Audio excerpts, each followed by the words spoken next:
Boa.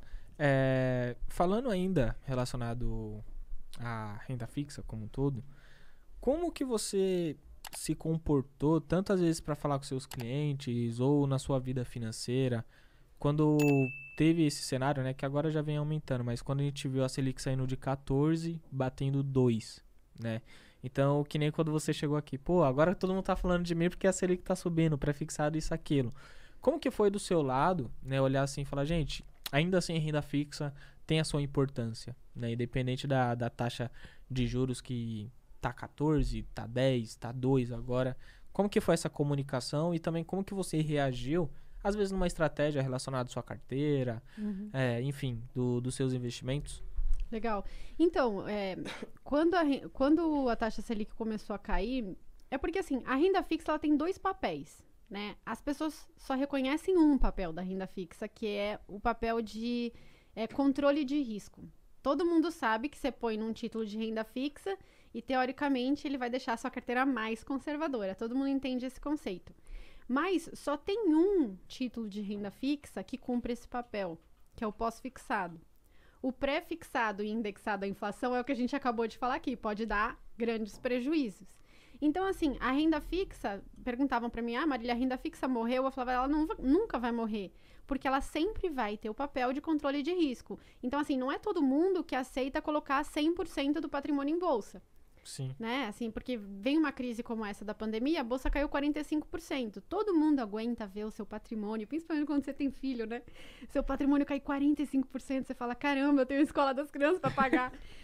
Então, assim, é muito difícil. Então, o que você vai fazer? Você vai colocar um pouquinho em pós-fixado. Vamos supor, você não aguenta perder 50% numa crise, você aguenta perder 25%. Então, você vai colocar 50% em pós-fixado, 50% em bolsa. 25 não aguento perder, aguento menos. E aí você vai aumentando. Então, assim, o papel de controle de risco da renda fixa vai ser eterno, né? Ele vai ser eterno e ele sempre vai estar presente na sua carteira, a não ser que você sempre invista 100% em bolsa. O segundo papel da renda fixa é esse papel de marcação a mercado. Então, quando a taxa Selic começou a cair de 14 para 2, é o melhor momento da marcação a mercado. Porque é exatamente aquele momento que a taxa cai e você começa a A antecipar fluxo, receber, sim. entendeu? Então, de 2016 a de 2019, a gente surfou de braçada na renda fixa. Né? Porque tinha acabado de sair o impeachment, o Temer entrou, começou a fazer um monte de reforma estruturante, o Banco Central com o Ilan controlou a inflação, foi mais rock, né, que a gente chama, foi mais duro, controlou a inflação começou a cair, a expectativa começou a cair, as metas de inflação começaram a cair. Então, essa época, assim, a gente estava nadando de braçada em renda fixa, porque exatamente a gente estava antecipando tudo que era fluxo, né? E aí, depois que a taxa caiu, depois da pandemia, que a Selic caiu para 2, aí o cenário se reverteu. Sim. Então, peraí, a Selic está caindo para 2, daqui para baixo não vai mais, não tem como, né? Juro longo não tem mais como. E o governo começou as políticas de aumento de gastos, né? Então, auxílio emergencial, mais auxílio emergencial, mais auxílio emergencial, precatórios fora do teto, aumento do Bolsa Família, não sei o que. Aí eu olhei e falei, opa, peraí, isso pode fazer com que a gente tenha uma trajetória de alta da taxa de juro, né, das taxas no mercado, porque a gente só teve uma trajetória de queda até agora por conta do teto de gastos, que limitava o gasto, Sim. vislumbrava uma trajetória fiscal lá e tal. A gente falou que a gente ia ser comportado. Agora você está me falando que a gente não vai mais ser? O mercado não vai gostar.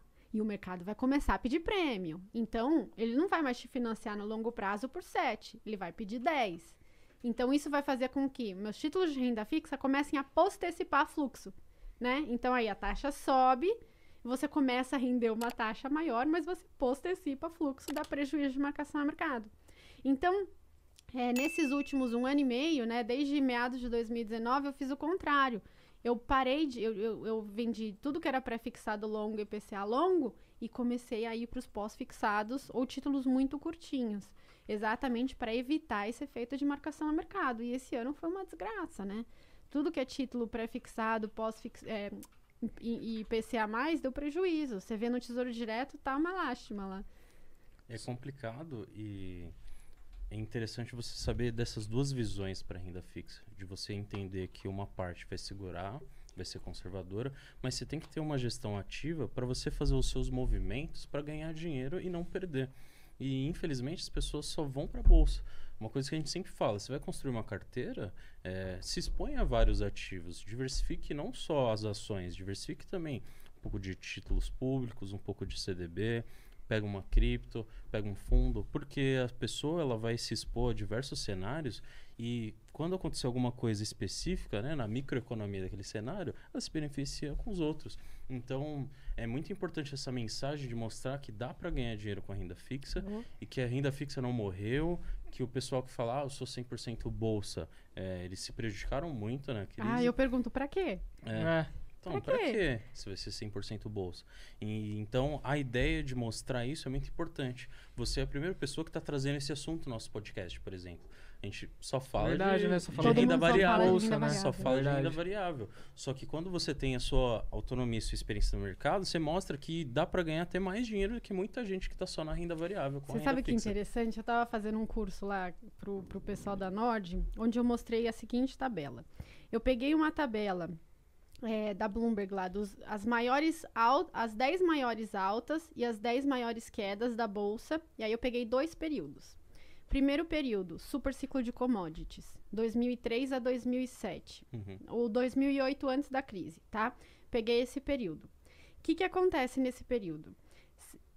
Tudo que eu vou falar, você tira a maior alta e a maior queda, porque, enfim, imagina que é um outlier, tá? Então, pensa na média dos 10 maiores.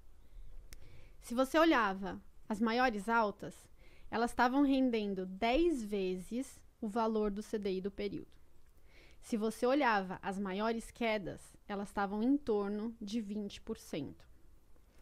Aí eu peguei essa mesma comparação para a época pós-crise de 2008, que era de 2008 a 2016 antes do impeachment. Você pega as maiores altas, eram 2 vezes só o CDI. A outra eram 10, essa eram 2.